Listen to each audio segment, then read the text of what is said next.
কেমন আছো? ভালো। দাদা বৌদি আসছেন? ওই তো আগুন। আগুন?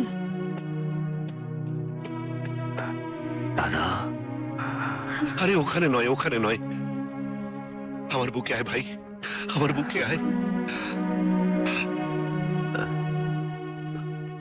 বৌদি থাক। আগুন। অঞ্জলি, হ্যাঁ, বাবলু কোথায়? ওদিকে আছে, চলো।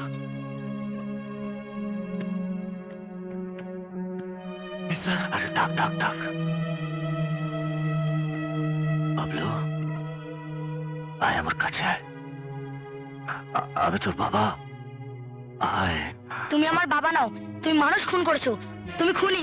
বাবলু, কি বলছো তুমি? তুমি খুনি, তুমি আমার বাবা নাও। বাবলু! ও কিছু না রে, ও কিছু না। চল বাড়ি চল, চল বাড়ি চল, বাড়ি চল, চল। আরেকটু দাও। না না, ব্যাস ব্যাস। নিন আরেকটু। ওকে দাও, আমাকে আর দিও না।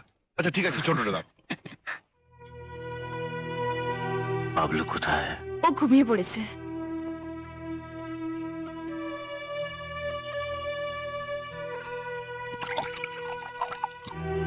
আগুন, কোথায় যাচ্ছ? ওকে যেতে দাও বৌমা, হ্যাঁ? ওকে যেতে দাও। নীরব একাকিত্ব ওর এখন সবচেয়ে বড় সান্ত্বনা। খা, তোরা খা, খাও। তুমি বসো বাবা, বসো, খা।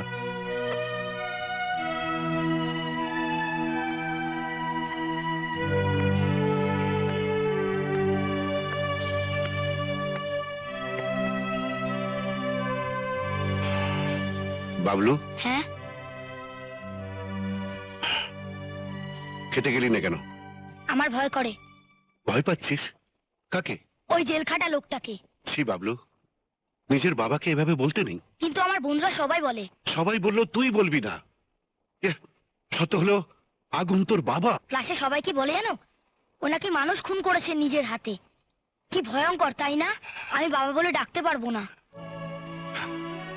তোর বাবা মানুষ খুন করেছে ঠিকই, কিন্তু কেন খুন করেছে তা তো তুই জানিস না।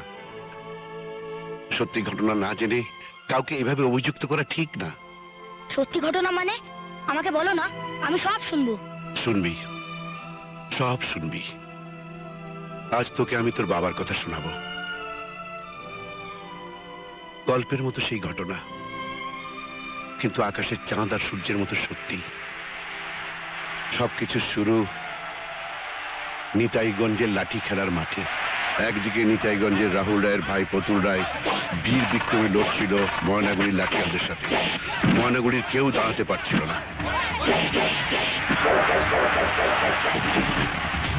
মার প্রতুল মার, ময়নাগুড়ির লোকদের দেখিয়ে দে কে সেরা। মার শালা।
আগুন নিতাইগঞ্জের লোকদের দেখিয়ে দে ময়নাগুড়ির মানুষের লাঠিতে কত জোর।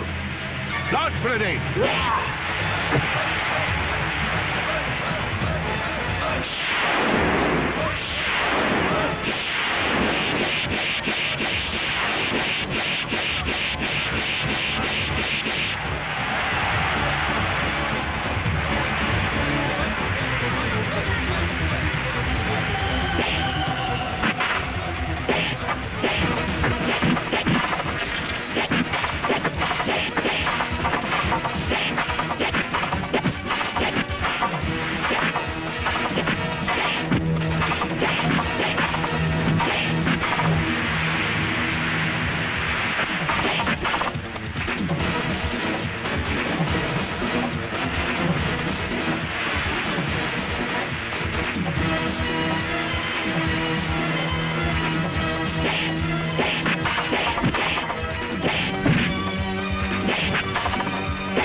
এই জিতেছি জিতেছি এই জিতেছি জিতেছি এই জিতে এই জিতেছি এই জিতেছি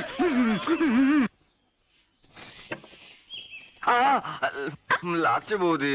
লাগুক লাঠি নিয়ে মারামারি করার সময় খেয়াল ছিল না, এখন চাটাচ্ছিস কেন? কতবার বারণ করেছি লাঠিতে হাত দিবি না, আমার কথা শুনলি তো? আরে আমি তো আর লাঠি খেলতে চাইনি, কিন্তু দাদার কথাটা আমি অমান্য করি কি করে বলো বৌদি? হ্যাঁ, কি বললি? তোর দাদা তোকে লাঠি নিতে বলেছে? কেন ওকে মারামারি করতে বলেছে শুনি? না বলে উপায় ছিল না মমতা। ময়নাগুড়ির চৌধুরী বাড়ির মান সম্মানের প্রশ্ন। যদি আজ হেরে যেতাম তাহলে কি হতো জানো? সারা জীবন ওই নিতাইগঞ্জের রায়বাড়ির কাছে আমাদের মাথা নিচু করে থাকতে হতো। তাই বলে তুমি এইভাবে আগুনকে বিপদের মুখে ঠেলে দেবে? মারামারি করে আজ যদি ওর কিছু একটা হয়ে যেত? তুমি নিশ্চিন্ত থাকো মমতা, পৃথিবীতে এমন কোনো জল নেই যে জল আমার আগুনকে নিভাতে পারে। তোমার এই দেওরটি হলো বিদ্রোহী, বিদ্রোহের আগুন একমাত্র ওকেই জ্বালাতে হবে। কিরে, ওই রায়বাড়ির সমস্ত অন্যায়কে তোর আগুনে পুড়িয়ে ছারখার করতে পারবি না? পারবো দাদা, নিশ্চয়ই পারবো। দিনের পর দিন ওই রাহুল রায়ের ভাই প্রতুলের অত্যাচার যেভাবে বেড়ে চলেছে, শুধু একবার আমি ওকে হাতে নাতে ধরি, তারপর দেখবে কি হাল করবো ওই রায়বাড়ির। না না, ছোট জামালের মধ্যে তোর যাবার দরকার নেই। তোর জন্য আমাদের বড় চিন্তা হয় বাবা। হওয়াটাই স্বাভাবিক। নিজে মা হতে পারলেন না বলে ছোটবেলার থেকে আমার দুই ভাই এই আগুনের সাগরকে তুমি মানুষ করেছো। তুমি তোদের বৌদি নাও, তুমি তোদের মাও। ঠিক বলেছ, সেই মাতৃত্বের অধিকারী আমি আমার ঘরে বউ মানতে চাই।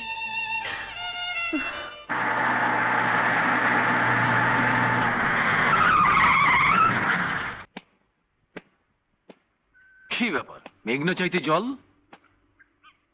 তারপর হঠাৎ কি মনে করে ময়নাগুড়ি থেকে সোজা নিতাইগঞ্জের রায়বাড়িতে? চৌধুরী সাহেব, আজ আমি যুদ্ধ নয়, বন্ধুত্বের হাত বাড়ি দিতে এসেছি রাহুল বাবু। বন্ধুত্ব? এটা কি যুদ্ধের কোনো নতুন পরিকল্পনা? আপনি আমাকে ভুল বুঝছেন।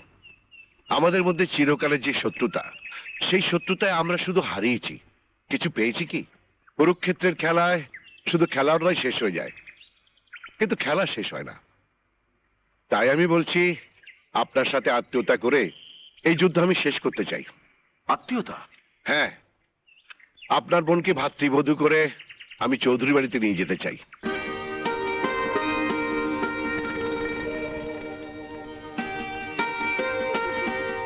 চ বাবা, নে তোর বউ তোকে বুঝিয়ে দিলাম। সময় কম বলে সাজাতে পারিনি, দেখে বলতো পছন্দ হয়েছে কিনা? বৌদি, তোমার সাজানো কি খারাপ হতে পারে? থাক থাক, খুব হয়েছে। আমার মন রেখে কথা বলতে হবে না। যা।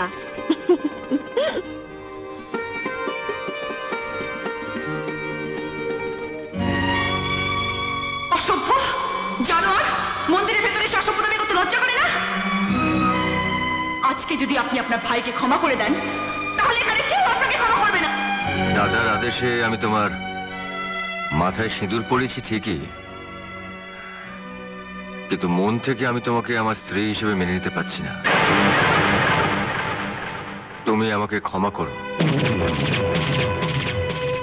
আমাদের মধ্যে যা হয়েছে তা এই বাড়ির অন্য কেউ জানতে না পারলে আমি খুশি হব, কারণ আমার দাদা বৌদি কষ্ট পাক তা আমি চাই না।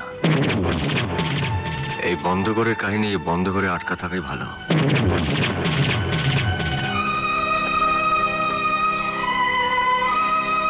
রাত অনেক হয়েছে, শুয়ে পড়ো।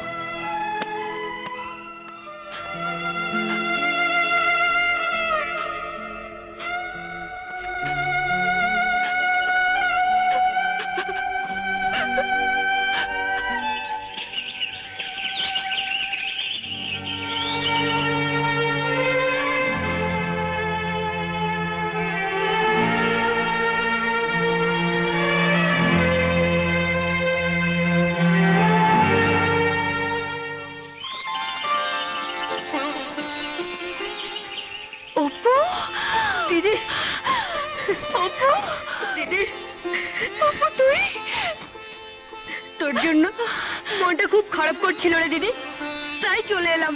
খুব ভালো করেছিস আমার সোনা ভাই, আমার মিষ্টি ভাই। তুই এতদিন আসিসনি কেন?